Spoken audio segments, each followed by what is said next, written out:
The Assassin's Creed franchise has been ongoing for over a decade, with 12 mainline entries, while also having a multitude of spin-offs and different multimedia projects such as books, comics, videos, movies, etc. Over this time, there has been a plethora of different factoids information that is gathered about the franchise, and today we will be exploring a lot of these in the Assassin's Creed Iceberg through the explanation of it. If you don't know what an iceberg video is, it is basically a dive into topics that would be deemed from less obscured on the top to very obscure to the bottom. Now, this original image is not mine. I took it and then altered it myself to add more topics to it. However, the original post that I use as inspiration would be linked in the description of this video below if you want to check that out. In addition, I want to give fair warning to anybody who's watching this video that there will be spoilers for the entire franchise. I will not be holding back any information, so if you have not played a lot of these things or want to see them for yourselves, do not watch this video, click off, as I will not be warning of further on spoilers. This does cover in Assassin's Creed Valhalla, which has been released for a couple months now, and if you have not played that, feel free to click off and then watch this video a bit later. And that is my warning for the spoilers, so please do be warned, and I do not want to ruin your experience with the games or any of the multimedia projects that have existed so far. And with this warning being complete, we are going to be moving into the iceberg itself, starting off with Tier 1. Starting off, we have the Sky, aka Tier 1. In Tier 1, we're going to begin off with the ones who came before. This is simply put the Isu. That is their commonly referred to name at this point. However, earlier in the series, they were called the ones who came before because they didn't have an official quote-unquote title. They were also called the precursors, and sometimes they are referenced to as ancient gods. However, they were just another species of humanoid-like creatures. They were not actually gods. They were highly advanced, and nowadays they're just known as the Isu. Moving on, we have It's a Me Mario Easter egg. Now, it's not necessarily an Easter egg, it's more a reference to the Nintendo Mario franchise, in which Mario is Italian, and, this game takes in Renaissance Italy. And in that series, Mario has an iconic way to introduce himself, which sounds like "It's a me, Mario," in a very hyper-exaggerated Italian kind of accent. Moving on, we have Subject 16. Subject 16, otherwise known as Clay Kazmarek, was a Abstergo subject that was forced to be in the Animus project in order to relive Ezio's memories. Now, this was done so that Abstergo could find the location of different pieces of Eden for their, world domination project, and he ended up killing himself before Desmond was taken in, and they're kind of right directly after. So after Clay killed himself, Desmond was abducted to become the next target. Interestingly enough, it's never, referred to as why was Desmond forced to go through Altair's memories instead of Ezio's memories. At least I don't think so. But in AC1, despite the fact that, Abstergo already tried to go with the Ezio bloodline, they for some reason went with the Altair one for Desmond, despite the fact that Desmond was also related to Ezio. However, I think it could be simply timed because the events of AC2 is much longer than the events of AC1, and because they were kind of cut on time, I guess they kind of just exploit the fact that Altair gets in contact with the location way quicker than Ezio ever does. So that's my my hidden theory on why. But going back to Clay Kazmarek, Clay basically killed himself in the end because the bleeding effect kind of made him go a bit whack. However, before he does so, then uses his blood to paint the different symbols that you can see in the end of AC1, he imprinted his memory / consciousness into the memory data packet in the Animus that they use. And then that's why in AC2, when Desmond and Lucy steal it, they can Desmond can interact with his consciousness at points by doing specific puzzles. In Brotherhood, there's a similar event, and then in Revelations, when Desmond is stuck in the Animus safe room, there is that that's the only person he really gets to interact with, because his consciousness is in the Animus. And then in the end of that game, when the Animus Black Room collapses, the Clay sort of dies, but he doesn't, because Clay's independent consciousness is killed off as he no longer exists in the Animus. However, Clay also imprints himself onto Desmond as he is pushing Desmond out of the Animus, kind of becoming a shared body, but I don't think it worked to that degree where they kind of have two people in the same body. It was more that it was kind of Desmond with the memories of Clay, and then he kind of it wasn't a separate entity. And then after AC3, when Desmond dies, we don't know if they ever become separate. We do know that Desmond is still alive, as we can see in the end of Valhalla, and by alive, I mean his consciousness is now in the gray, similar to how Clay's consciousness was in the Animus. However, the gray is just every internet kind of thing. And then we see him in the end of Valhalla, when Layla finds him, and he is no longer Desmond, he is now the reader, and he basically just continuously reads the simulations in the tree, kind of trying to figure out how to prevent the next disaster. And I'm pretty sure there's no more Clay in him, because there's no more Desmond in him. So it is Desmond, it is, kind of imply that this is Desmond. However, he kind of also stops being Desmond fully, so it's not known if Clay still remains and if we're going to see him ever again. Moving on, we have the Truth. The Truth were those puzzles that Clay left behind for Desmond to find, and then they kind of were little mini puzzles that allowed the player to kind of discover more about the world, simultaneously as Desmond was discovering more about the history of the world. That's all the Truth is. Moving on, we have Metal Gear Solid 4 Altair outfit. It simply refers to how in Metal Gear Solid 4 there's an Altair outfit. It's very similar to an Easter egg. It's similar. It's just an Easter egg from that series. I'm not sure why it's on here, other than it just being related. On that note, I might also add the fact that in the Witcher 2 game, there is a Easter egg and / jab at the Assassin's Creed franchise when you can find a dead assassin in kind of the hay, but trying to do a leap of faith that failed.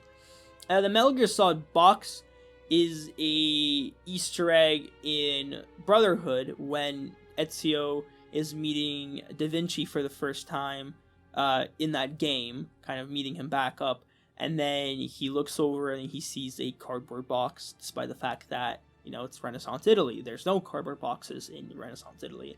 But that doesn't stop the fact that, Ezio sees this box and then looks at it and he's about to touch it. He's like, what the fuck is this? And then, he is interrupted and it's never really mentioned again. It's just sort of like just a joke kind of thing. Which brings us to the end of the first tier and moves us to the tip of the iceberg, aka Tier 2. Getting off Tier 2, we're going to be starting off with Prince of Persia Assassins. Now, I'm pretty sure this is a well-known fact at this point, but basically, if you don't know, Assassin's Creed 1 didn't start its development as a separate entity. It began its development as a spin-off game for the Prince of Persia series, in which you would be playing as an assassin, and then there would be also rumored to be co-op in that game. However, I think early on in development, they kind of just decided to make it its own IP, making AC1. However, they did borrow elements from it, so they borrowed the hoods, I believe, and they borrowed the setting of the Middle East, and then that's where the similarities kind of end. I mean, you do have the assassins, I suppose, but that's what it is. It's just that AC1 didn't begin off as an IP on its own. It kind of molded and then became one after the initial spin-off game was supposed to be made of Prince of Persia. Which brings us into crossbows in AC1. This is in reference to the fact that the crossbow kind of weapon was removed from AC1 during its development, or right before release, or at least sometime after the initial promotional material was released, because in that promotional material, Altair can be seen using a crossbow to eliminate his targets. However, later on, they kind of realized that that's not historically accurate, so they removed it. Now, Ubisoft would never do that nowadays because this doesn't matter to Ubisoft about historical accuracy anymore. But, In AC1, they cared about this sort of stuff, so they removed it. The Assassin Turkey, I believe this refers to the Easter egg in Assassin's Creed 3, in which after inputting, I believe it is the Konami code, you can summon near the Davenport homestead a turkey that would wear a assassin's hood on it after you input the code. The giant squid / kraken, this refers to the fact that in multiple AC games you can encounter a large squid. First was in AC2, and the second time was in a Black Flag in one of the diving sequences there when you enter a specific location in that sequence. The Sunken Jackdaw, this refers to the Freedom Card DLC, in which the one of the diving sequences in that game, which is a spin-off / standalone entry for the Black Flag game about Adewale, you can see Jackdaw, which is the ship that is being used in Black Flag itself, and Edward is the captain of. However, it does not imply that Edward died, because in the end of Black Flag, Edward goes back to Britain, and then he sets up the assassins there, and then I'm assuming he sold the ship / gave it away to somebody, and then it was sunken. I'm not sure if there's a deeper lore to that. I just know it's been sunken, and that's all you can find. Nod to that. Subject Zero. This, I believe, is in reference to Subject Zero, aka Aileen Bach. Now, the reason she's referred to as Subject Zero and not Subject 1 is because she was herself an Abstergo employee / developer of her own parallel kind of Animus. So while you have Warren Vidic, who made the Animus that you can see in AC1, there's a second Animus in development that kind of allowed the user to do what the modern Animus allows you to do, which is relive the memories of people who you're not related to. And the way it kind of worked is that she kind of made it, and then she used it on herself, and then she went insane and died because her Animus was just so raw and it was so beta that, Warren Vidic's Animus was a bit more safer, so they ended up using that one, and she's referred to as Subject Zero because they saw the first time the effects of the bleeding effect, and that's what they kept in their mind, despite the fact that Warren Vidic didn't really give a shit, and that he still fucking got people to go insane with his own Animus. So it wasn't that much safer. It's just that, the creator of that Animus, the one who knew how to use it, herself went insane, so no one could use it, so they effectively had to default to Warren Vidic's one. Master Connor refers to Connor becoming a Master Assassin. I don't know if there's anything else to it. Really? I'm pretty sure it's just a reference to the fact that he becomes a Master Assassin in later on in his life. The Assassin's Creed 1 Traitor. This is in reference to the accidental Easter egg. Now, it wasn't meant to be an Easter egg. It was an accidental development kind of thing that they forgot to take out, which then became an Easter egg. Basically, I think it's only discoverable in the Assassin's Creed 1 PC version, the director's cut. I might be mistaken, and this could be found in the original version for the consoles. However, in this cut, as far as I know, when you travel outside of Masyaf, and then you turn on your Eagle Vision, one of the assassins will be highlighted as red, indicating that he is an enemy. And this is because there was a planned sequence in which Altair would hunt down the person who betrayed the Brotherhood and sold out the location to the Templars. However, this whole sequence was cut because, I think, of pacing issues, but they never took out the fact that the assassin would be glowing red and marked as an enemy, so it's still in there, and it kind of refers to who this person is. I think there's also a fact that if Altair does kill him secretly, not actually in the open because they'll actually get him detected, but if he gets killed, then no synchronization points will be taken away from Altair, as opposed to killing an assassin right there, which would take away the damage. Now, I think that's how that works. I'm not gonna lie, I'm not too refreshed on that one. That's all there is to it. This ends the second tier, tip of the iceberg, and allows us to move into the shallows of the iceberg, aka tier 3. The shallows of the iceberg begins with, there are 2 precursor boxes. This is a kind of a discussion that was sparked by Assassin's Creed Rogue. when that was released, because in Rogue, Shay can be seen interacting with a precursor box, very similar to the one that is seen in Assassin's Creed Embers, which it's a short movie about Ezio's kind of final days, where he trains an assassin from China. I don't know how to pronounce her name. I'm very sorry about that. But one of the focuses is the precursor box, and it kind of shows locations of different pieces of Eden. In Rogue, it's not fully confirmed if this is the same box. So there was a discussion about how there was 2 different precursor boxes that kind of indicated the same thing. This was then disproven in a Reddit MAA, I don't know how to pronounce this, I'm not gonna lie.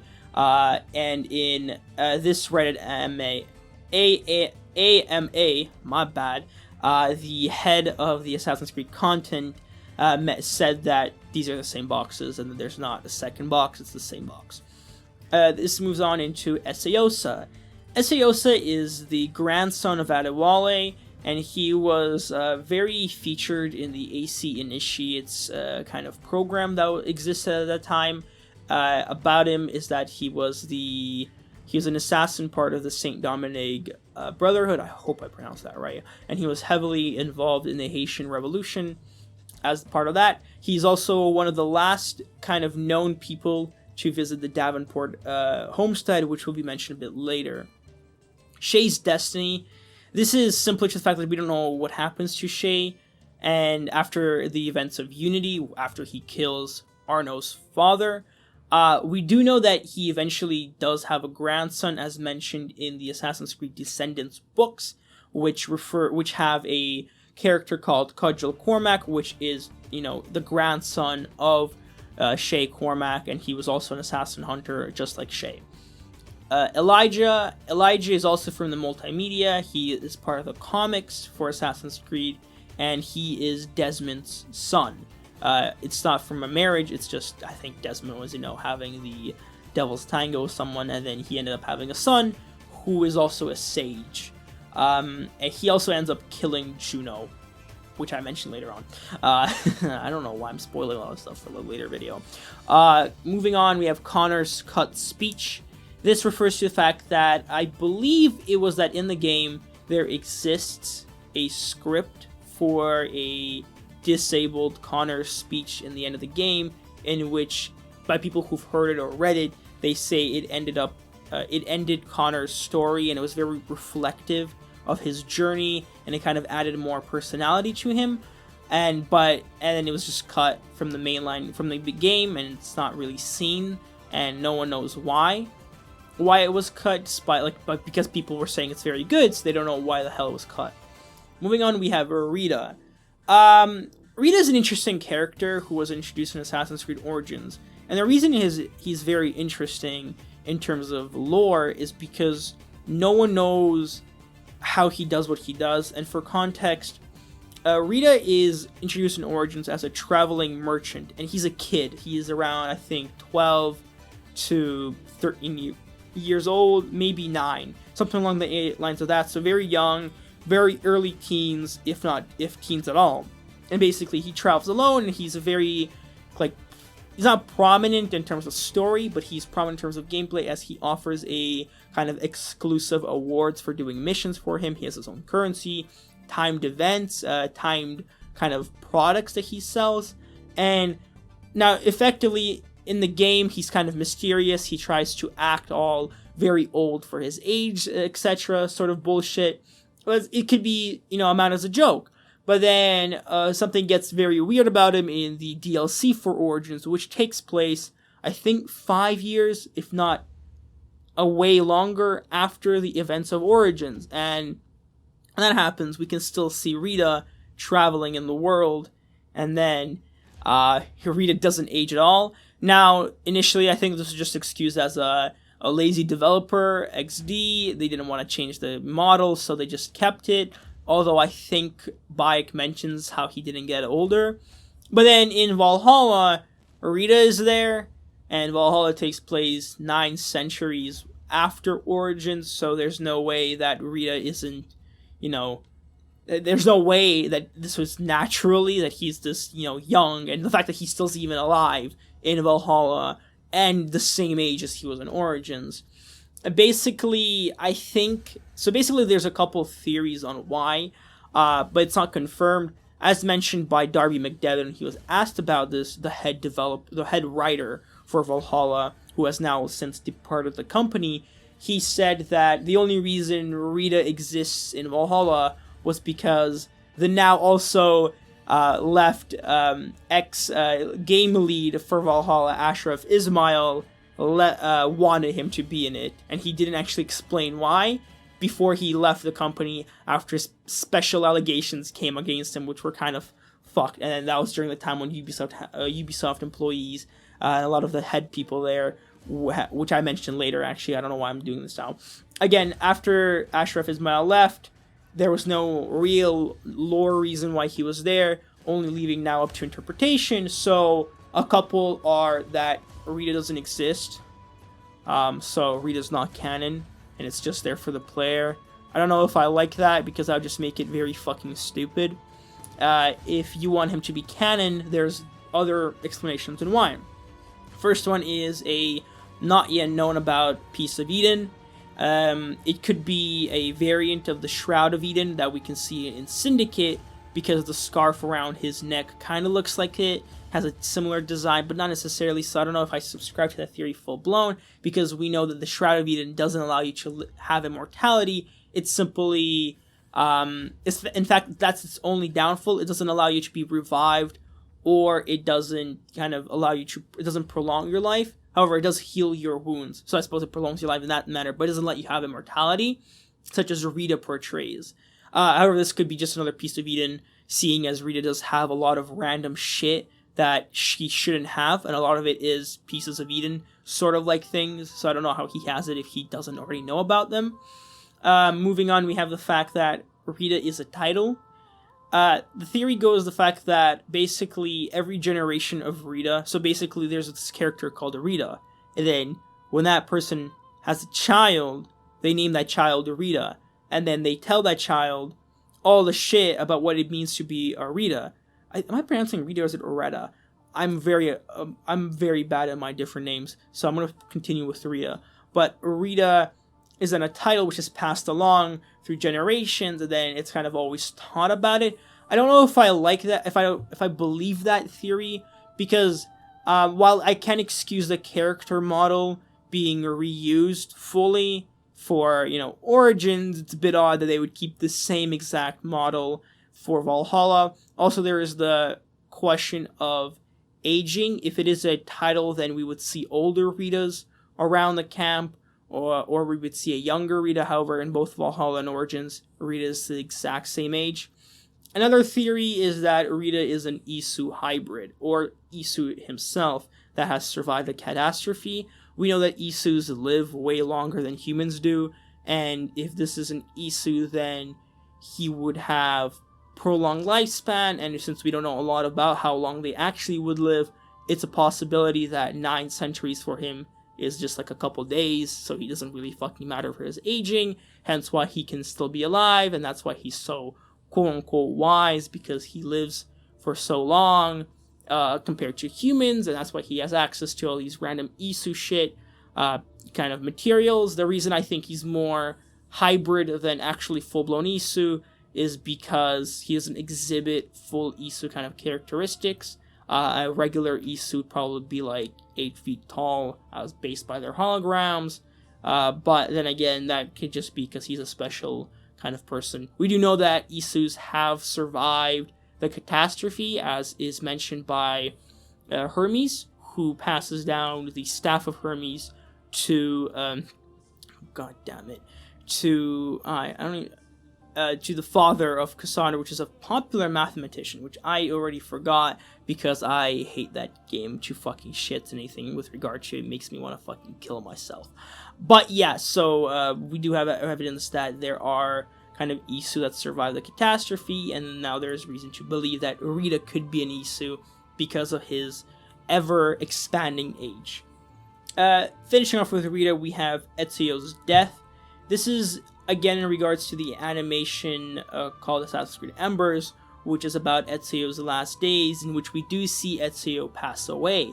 We don't know if his death was fully natural though, because in the animation, supposedly a man bumps into him, and then that's when Netsuo dies. However, my assumption is that it's more a nod to the fact that, Ezio, as he got older, had less ability to kind of get back up from getting bumped into gameplay-wise, as we can see in Revelation. So my assumption is just kind of a nod to that. It could be that this mysterious man did kill/stab Ezio. However, I think he died peacefully. I'd like to believe that he died peacefully in Italy, and he just wanted to finish off his assassin's journey that way. But then again, it's up to debate, I suppose. Moving on, we have Eagle Sense. Eagle Sense refers to a better version of Eagle Vision. Now, while the ability Eagle Vision is basically present in all AC games, it kind of gets portrayed in different forms. Initially, it's just called Eagle Vision, in which you can see better with it. But then Eagle Sense is sort of a heightening of all the other senses, in which you can have better hearing, better smell, better touch, I suppose, better taste, and all sort of stuff, plus better sight. And basically, this is what allows the other assassins to see through walls. So some assassins can only highlight characters by sight. So the way it's explained is with Altair, he kind of notices the behavioral patterns to know if someone's a foe, enemy, etc., or a target, while someone like in Syndicate and Unity, where you can see through walls, it's more based on hearing and the fact that the individuals can hear through the walls. I also believe that in one of them they can smell them, and that's why they can know exactly who it is. So like they know the name of it because they kind of identify smells through walls. I don't know how, again, this is more of a gameplay mechanic that just has a very kind of loose in-game explanation. It's based on the fact that people who have this ability have some form of Isu DNA in them, that they had these abilities, aka the sixth sense, despite the fact that it's just being your regular senses being heightened. This moves on to literal Eagle Vision. Basically, so far, 4 characters are known to have this ability, and it's notified in games Origins, Odyssey, and Valhalla, naturally, which all feature a drone sort of like mechanic in which you can control a bird from the sky to kind of get, instead of Eagle Vision, as it was in previous titles. Now in this entry, it says literal Eagle Vision. However, now it's also Bird Vision, because God, I don't know the name of the bird in Valhalla, but in Valhalla you play as a raven, so it's not an eagle as was in Origins and Odyssey. It's a raven, and basically, so now it's just called, I'm just gonna say it's like Bird Vision, but not much is known on how it works. However, my assumption is that it could connect both in the following 2 ways. The first being that it is a heightened empathy connection sort of thing, like an empathy link with the animal, that it kind of relays the emotions / thoughts of the animal to the user. So they don't actually naturally see through the eyes of the animal, but they kind of sense what the bird sees. So the bird sees an enemy, and then because they saw it, the user feels that, oh, this thing saw an enemy or saw a danger. How another way it could be working is simply that because of Eagle Sense, the user kind of looks at the bird and then says, all right, this bird it's freaking out, there's enemies here. But my assumption is probably some sort of empathy link. People who use this is, like, again, it's Bayek with Senu, it's Cassandra, Ikaros, and then in Valhalla with, I don't really remember, so in Valhalla it's Ivor, and then we also get the 4th one, which is in Assassin's Creed comic, which featured Connor and his daughter. His daughter gets access to a flying eagle / bird, that there is a wolf nearby that they don't see directly, but the bird sees, and then the daughter kind of senses the bird seeing the wolf, and then says, "Ayo, there's a wolf nearby, so we have to dodge it." That's how that worked. Moving on from that, we have Arno is Calum's ancestor.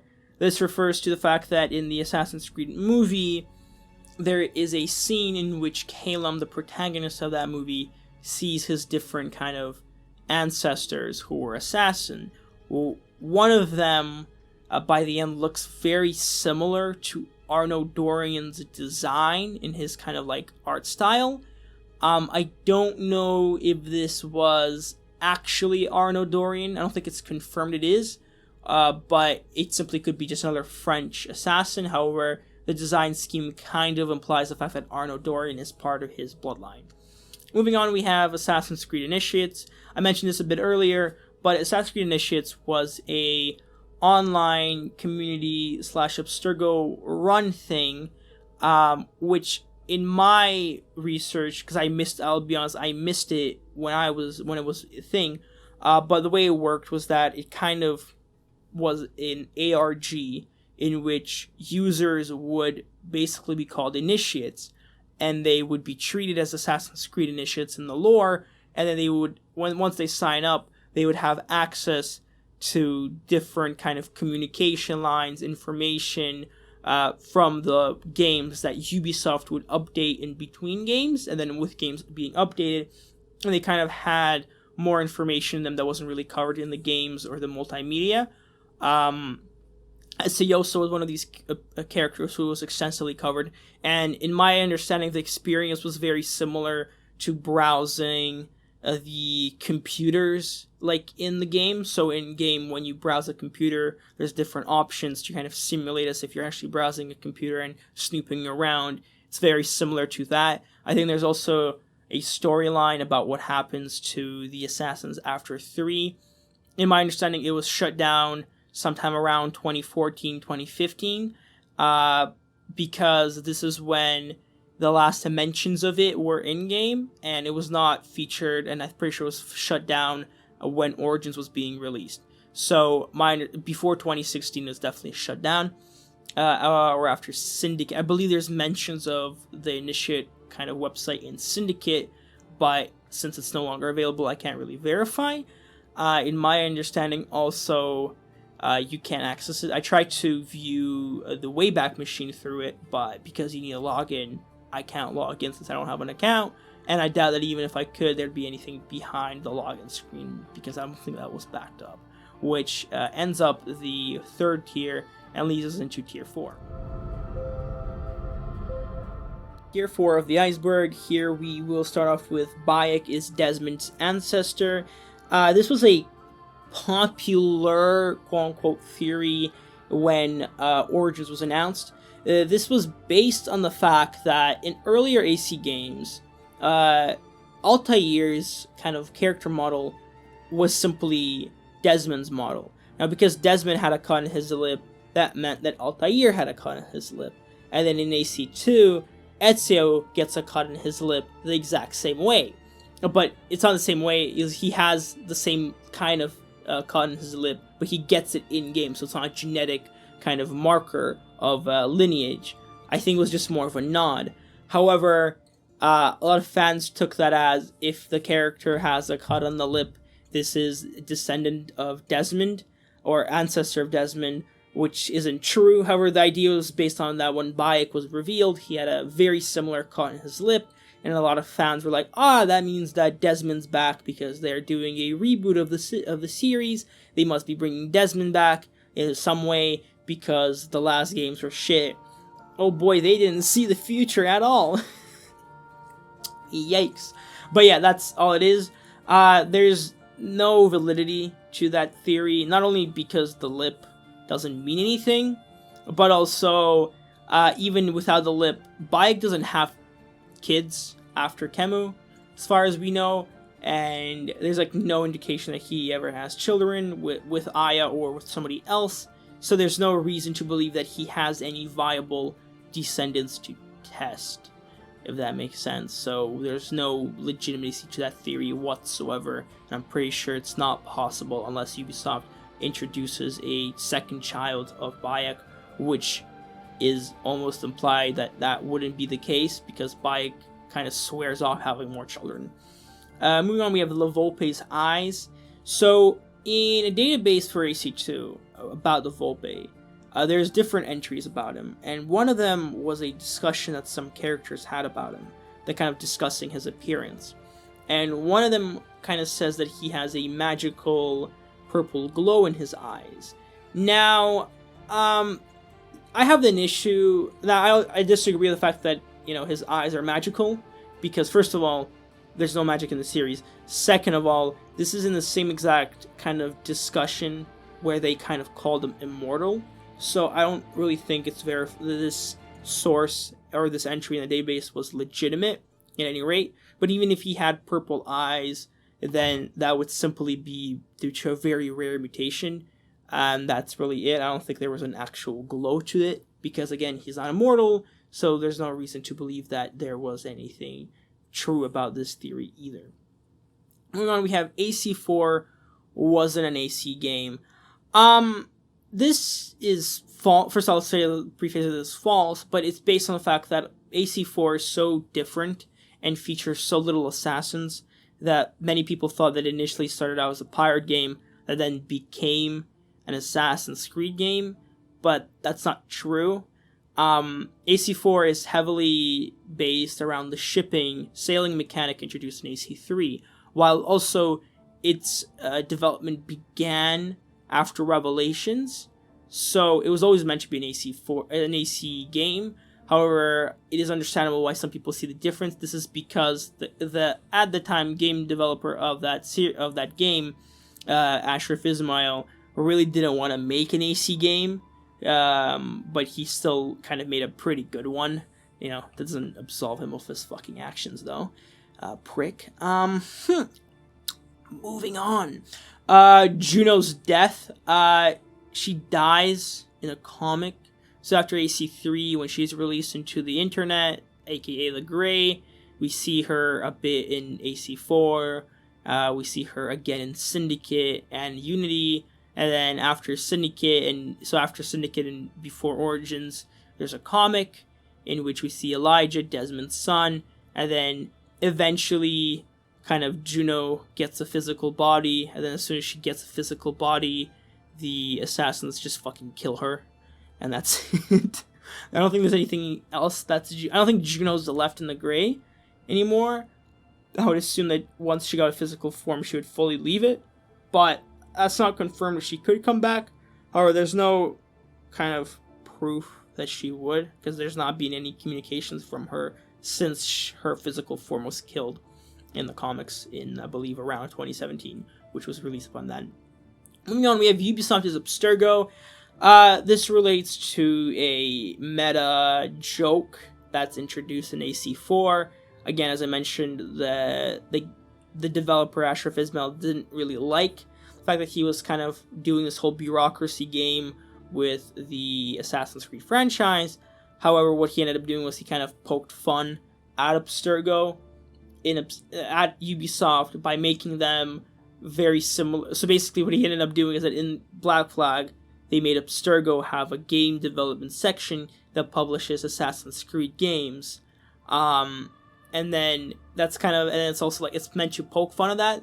Their base is also, you play in Black Flag, the location is Montreal, which was where the studio that created Black Flag was located, so Ubisoft Montreal.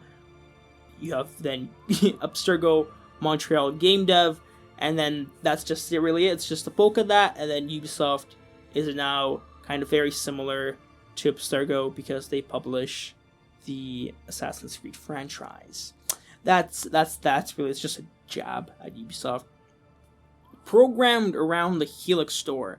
This is reference to a conspiracy theory / pretty much true to the fact that in recent titles that feature the Helix store, so starting from AC Unity, the programming and the design of the game really revolves around trying to get the player to buy the microtransactions in order to make their experience easier. This is based on the fact that the games that do feature the Helix store feel like much more of a grind, and they have a very high focus on having a lot of content that is skin and a lot of cosmetic content that's locked behind the Helix store. In Unity, this was mentioned, but there's also debate that it was not true, because the reasoning was that Unity was hard not to promote the Helix store, but instead to promote the online multiplayer. But then again, it also did promote the Helix store by being hard. So, just because it's not intentional doesn't mean that it wasn't designed in a way to be hard on purpose. But in more recent games, such as Odyssey, this was very seen with the experience in which Odyssey players basically found it impossible to level up at a rate that allowed them to just start the main campaign and then finish it without doing side content. And because each mainline mission would be like 7 levels apart, and basically even if you were 2 levels under an enemy, they would one hit you. So a lot of players felt pressured into purchasing the XP boost that was featured in the Helix store, and I was very criticized for that. And then that's it. And then later on in Valhalla, while they removed the kind of necessity to buy the boost to play through the mainline entry, what they ended up doing was hyper focusing on cosmetics to a point where now Valhalla has the same amount of in-game suit armor pieces as the Helix store. Basically, it's criticized for the fact that instead of releasing these cosmetic items into the main game, as is typically expected from the purchase of a full game, they are keeping it off to the Helix store and kind of making players who want access to these cosmetics to actually buy them for Helix credits. That's really about it. It's deemed as a conspiracy theory because it's not, Ubisoft didn't come out and say, oh, we're actually doing it, but also we know that in the, gaming kind of industry, it's a common thing.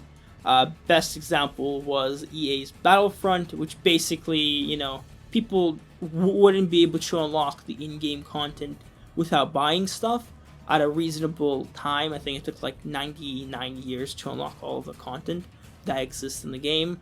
And basically the argument is that people are forced to spend money to unlock everything the game has to offer, similar to Valhalla, Odyssey, Origins to an extent. While Origins has a lot of cosmetics, it also doesn't necessitate you to buy an experience pack, and neither does Syndicate, but Unity definitely has a grind factor to it, especially if you're doing a first time run with no, kind of videos to watch that how to make that experience much easier. Well, this takes us out of tier 4 and brings us towards tier 5. Tier 5, the mid-deepest area of I don't know the names of these icebergs at all. But tier 5, we will begin off with Al-Mualim was a sage. This is an interesting piece of theory that has been proposed by the fandom to explain why Al-Mualim kind of fits into this. It doesn't necessarily force any explanation, it's just there as a bit of information that the fandom kind of came up with.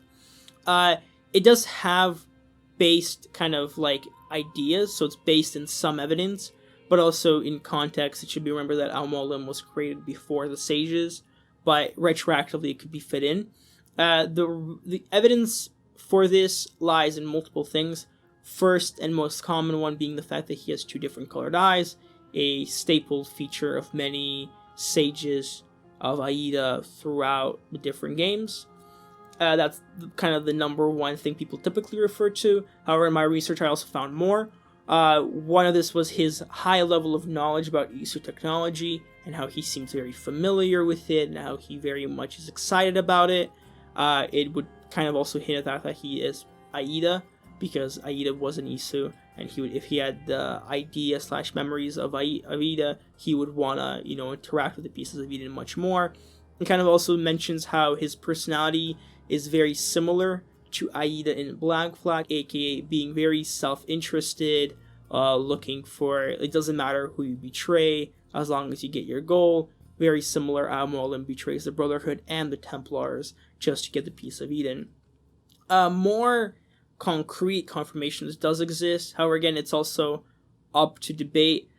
Basically, Ubisoft at a point licensed to a third-party company to make an infographic book about the series, which kind of explored the different characters. And one of the features was that if a character was a sage, they would have an S symbol on their kind of character sheet, and Al-Mualim did have that symbol indicating that he was a sage. However, yet again, that book was then deemed to be a mistake.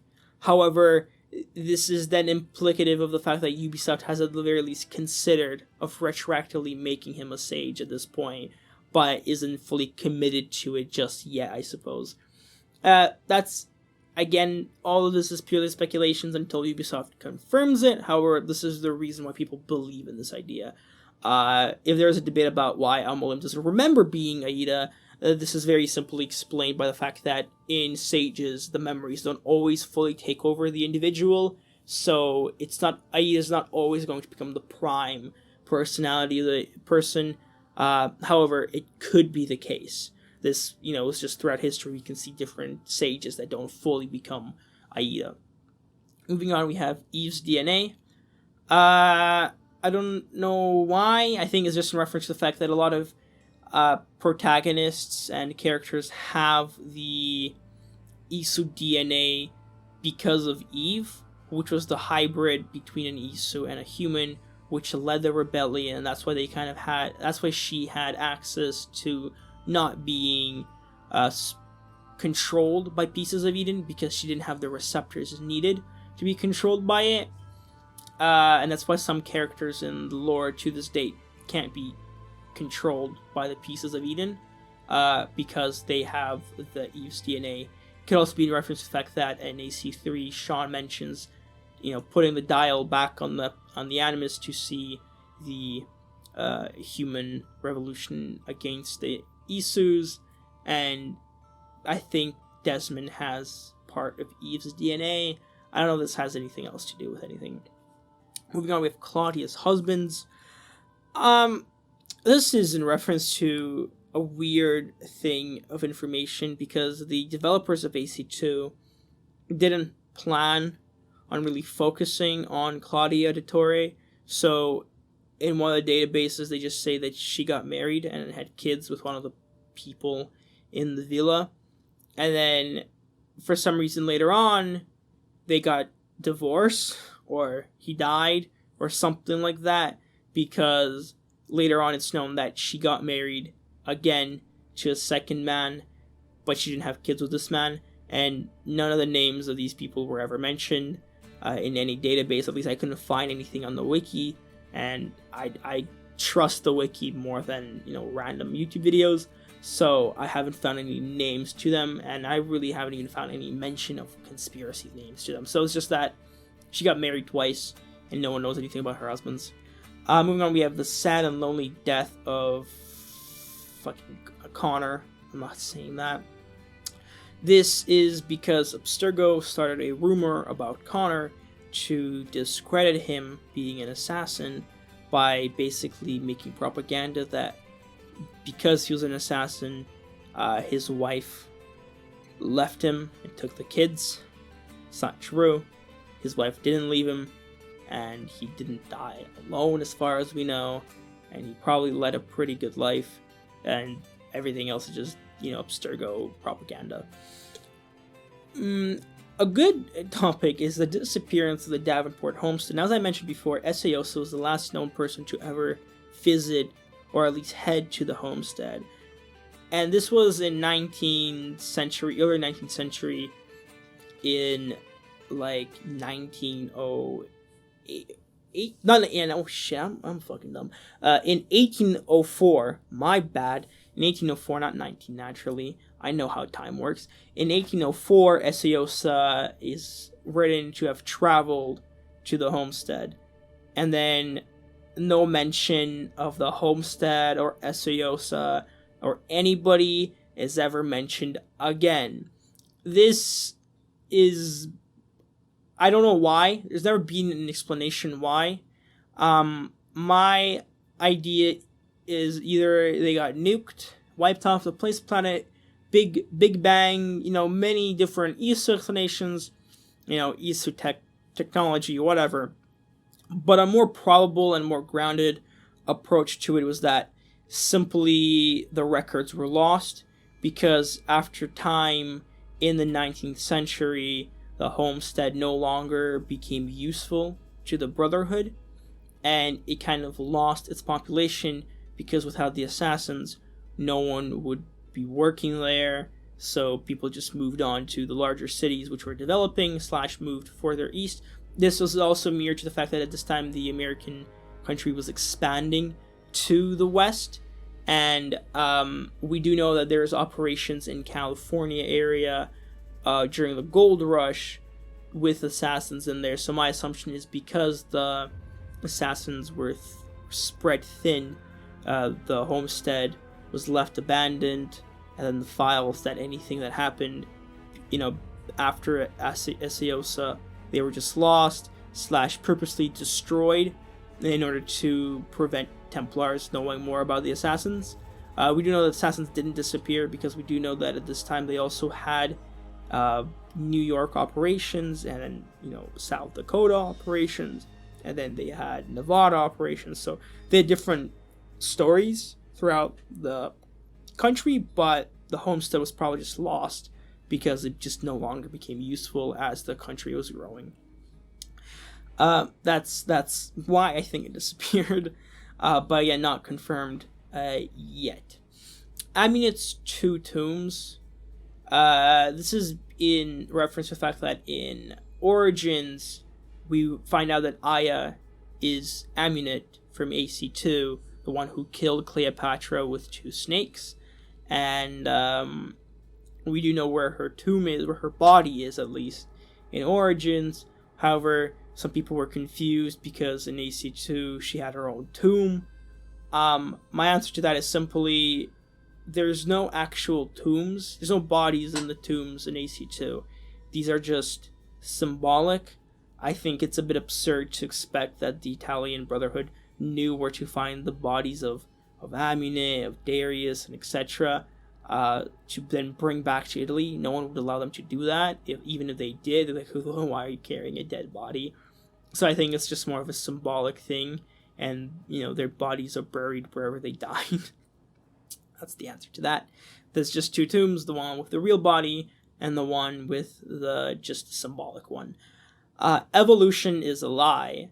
This is one of the cover-ups that was done by Abstergo, and basically evolution was created in order to hide the fact that humans were created by the Isu purposefully to be slaves to them, and they kind of continued doing cover-ups, and basically they just did, evolution is how humanity came to be, despite the fact that they were kind of designed and engineered specifically to be slaves.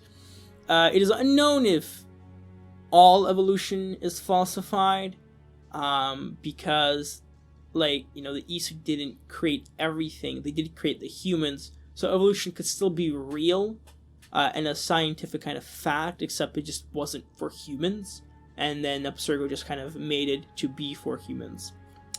This ends Tier 5 and allows us to move into Tier 6, the reverse tip of the iceberg.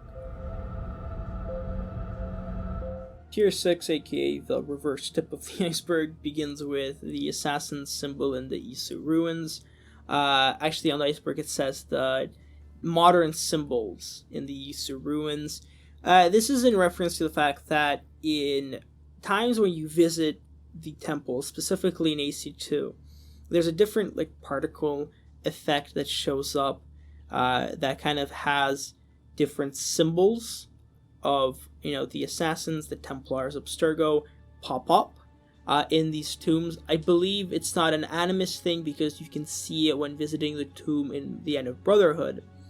To explain it, it's probably an inclusion, in now lore, it's probably an inclusion to explain because of the calculations that the Isu have access to. So they would have seen that in the future these symbols are important. We kind of get a glimpse of that in AC3 when Juno shows Connor the assassin's symbol, because you have to go to the symbol. You gotta go and find the symbol, quote unquote. And then, because they know the symbol and the importance of the symbol, they would have included it alongside with the Abstergo symbol and the Templar symbol. We do know that it's not the theory of co-option. I remember there being a theory that the assassins simply co-opted the symbol for themselves, but initially they were Isu symbols. We don't have proof for that, because we know that then now, canon-wise, the symbol for the assassins came from Bayek taking a skull of an eagle and putting it into the sand. That's it. I think it's just based on the calculations that we can see in Valhalla, and it's hinted at in AC3. The movie isn't canon, refers to in kind of community debate if the movie should be deemed as canon, or at least kind of, because there's inconsistencies in the movie that don't exactly line up to the known lore that existed before the movie, and basically a lot of fans said, well, it can't be canon, or at least it shouldn't be canon. But then, so Ubisoft considers it canon in the universe, but then it does then either retcon things from the series before the movie, or the movie is canon, but it's not true to the events that happened. So it could be that it's not the exact way something happened, hence why there's the disparity, but the events, so Calum is still canon, sort of thing, the breakout was still canon, etc., except just some things weren't fully canon. Moving on, we have, again, talk about canonicity. We have Odyssey, and Odyssey isn't canon. It isn't. So when you play Odyssey, one of the issues that was introduced with the RPG mechanic was the fact that you need a canon story to continue on with for next games. The way that the Ubisoft kind of dealt with that was that they kind of just published a book. In that book, Cassandra is the canon Misthios / Eagle Bearer, and then she has specific decisions that she makes that are canon. But you can make different decisions in the game, as well as play as Alexios, who isn't canon. So the book, the companion book, is canon, but the game isn't. So this one is a better example of canonicity as opposed to the movie, because the movie could be both canon and wrong, while Odyssey, the tie-in book, is considered to be the canon way of events, so the true way of events, because Ubisoft needed to explain it that way. Moving on, we have Jesus Christ existed. Yes, like, he's going back to the whole yes and no sort of thing. While Jesus could have existed as a character, because he's referred to while people, Catholicism exists, etc. Al-Mualim mentions how Jesus used pieces of Eden to do his miracles. It is not known if Jesus actually did exist. So it could be that the characters believe he existed, but nothing says that he did, sort of thing, kind of like in our world. But people choose to believe that he did and kind of say, yeah, historically this is an accurate person. And in the AC universe, it's kind of like that. Even if he does exist in the lore, it's not known if Al-Mualim's stories about him using pieces of Eden to commit the to do the miracles is true, or if Jesus was actually a son of God / Isu / something more fucking borderline insane. But we don't know much about that. But we do know that Jesus Christ is treated as having existed in the lore. Desmond is alive. This Iceberg originally came out before Valhalla, so people didn't know that he was alive in Valhalla. again, quote-unquote alive. He's the reader who reads simulations in the gray, which isn't technically considered living, but his consciousness is alive, similar to how Clay's consciousness was alive in AC2 in the Animus, but not physically alive in the world. Entitled developers. This is a reference to Abstergo, Jesus Christ, to Ubisoft, and specifically the Assassin's Creed development kind of people. A lot of people who work for Ubisoft turned out to be very shitty people. A lot of allegations came out against them. I'm not one to judge or say if they're valid or not because I don't want to get sued, but a lot of allegations came out against them. It was revealed about rampant abuse of power, rampant abuse of positions, general abuse in the company. This was the most recent one. This is in addition to the fact that Ubisoft employees typically tend to be very entitled. So when, notably this was with reference to Assassin's Creed Odyssey, when a lot of people critiqued the game because they disliked it, specifically content creators, they would be blocked on Twitter. They would be, they would be cut off from things that they would typically enjoy. So while these content creators would typically, specifically ones who focus on the Assassin's Creed kind of brand, would receive free codes, demo codes, being invited to different events, etc. Odyssey developers kind of told them to get fucked, and they said they kind of entered disputes with them. One example is that in a content creator's comment section after the review, one of the developers kind of commented that that content creator had a lot of baggage to play, to judge. So they kind of entered these very petty debates with content creators who simply dislike their game, saying that they had no right to say that, and they're very petty with it, not taking actual criticisms, and kind of just blocking people and thinking themselves as superior. Really, that's what that comes down to. Moving on, we have Abstergo cover-ups. This is reference to the fact that, as I mentioned before, there was the cover-up with Evolution and the Isu. There's more cover-ups around history along in the world. This kind of is very general, but as an example, one of them was that a group of scientists discovered the receptors that are in humans to be allowed to be controlled by Isu tech. And then Abstergo said, no, get fucked, we're hiding that, don't worry about it, they paid them off or killed them. And it's probably also alongside with the triple helix when they found out about the sages. That's also a cover-up. It's also a cover-up with history. They cover up a lot of the stuff that happened between Templars and Assassins. They cover up a lot of stuff about the Isu, about the catastrophe, etc. So on and so on. They cover up a lot of shit throughout history. They kind of indoctrinate people, change history through books, publish their own kind of versions of history and science in order to fit their own goals. And this takes us to the end of Tier 6 and brings us to the deepest depths of the iceberg, aka Tier 7. Quickly, before we head over to Tier 7, I just wanted to mention that I'm very grateful if you are still watching the video and have stuck this long, and if you would consider subscribing or liking this video, it would be much appreciated.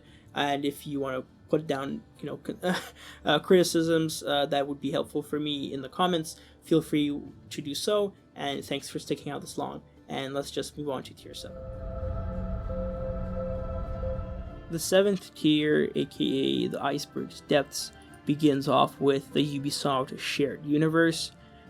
This refers to the fact that in Black Flag and in also Ubisoft's IP Watch Dogs game, Watch Dogs 1, that released in 2014, there is references to each other's worlds. So in the Black Flag game, there is references to the Watch Dogs company Bloom, while in Watch Dogs there is reference and emails that can be hacked for Abstergo. Similarly, there is a shared character called Olivier, and basically he is the leader of the game production company in AC4, and then he mysteriously disappears on his trip to Chicago. Now, Watch Dogs 1 takes place in Chicago, and one of the missions there, side missions, is to kill Olivier. as he is linked to being a Templar. This is actually, interestingly enough, also there's been rumors, a theory that was created by Matt Pat in Game Theory is that different games from the Far Cry universe are also part of this shared universe. However, since then, Ubisoft has disagreed with this theory, mostly saying that it was simply for an Easter egg and that there is no true connection in the universes between Watch Dogs and Assassin's Creed. This could be kind of also mentioned that in Watch Dogs 2, we see that Ubisoft exists as its own company, so it's more that these references are simply meta references as opposed to truly being canon parts of the games. Moving on, we have Magic is Real. Now, I want to be upfront, and actually this is pretty interesting towards myself, because initially when this Iceberg was created, it was before Valhalla, and had I been making this video before Valhalla came out, I would say that this is bogus, and that there is no magic in the Assassin's Creed universe, at least there shouldn't be, and that everything is based in some sort of sci-fi kind of explanation. However, since Valhalla released, and most importantly since the latest add-on, the Ostera Festival, has been pushed, I'm going to have to retract that statement, because throughout Valhalla, now typically I would kind of assume it's not real, or there's a different explanation to it. There is these things called cursed places, in which Ivor has to knock out a curse in order to continue on. Now, while initially this could just be of a different reason, and I don't necessarily have to say that's purely magic, in the Ostera Festival missions, there is a time when you're literally attacked by the spirits of the dead. Now, if we assume that it's canon, then this entry is legitimate. There is magic in the series.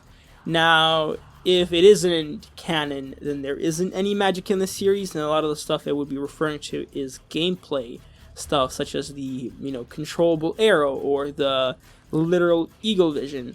But because of Valhalla, I am forced to retract that statement that Assassin's Creed focuses primarily on sci-fi, because there is no sci-fi explanation to why there are literal ghosts and you can fight them.